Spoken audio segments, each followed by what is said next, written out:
Hi, I'm Father Sean Jacob, and I'm ordained for the Archdiocese of Toronto.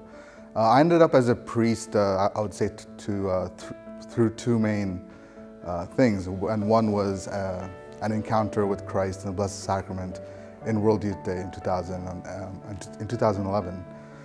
During that time, I wasn't really practicing the faith too much. I would just go to church on Sundays, but I didn't really believe too much of what the faith was teaching. And it was in Madrid that I had this encounter where I realized that Jesus was real, that I was called to a relationship with him.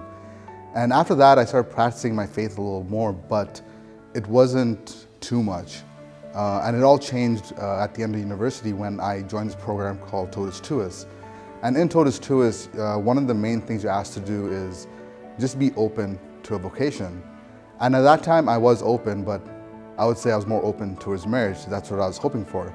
But as the summer went on, I realized that I might be called towards the priesthood just because many people would mention it to me and I would pray about it, and I started feeling a tug towards it, but I was still not completely sold on the idea until I talked to a priest and he told me his own story.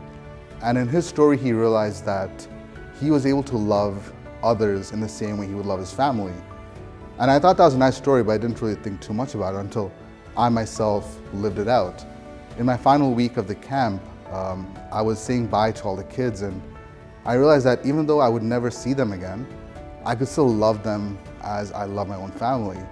And that was really powerful for me because I'd never felt that way before, and it was then that everything sort of clicked. And I realized that maybe this is something I want to explore. And so that got me on the discernment group, which is the associates.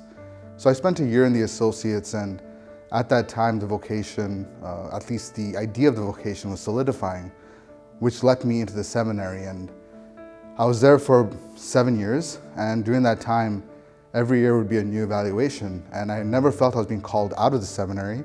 And so I thought, okay, I'll keep going forward and forward. And it was in my internship year that I really felt this big affirmation of the priesthood, and that's when I realized that, yes, this is what I'm called to do. This is what I want to do. And that's what led me to getting ordained in this year in 2023.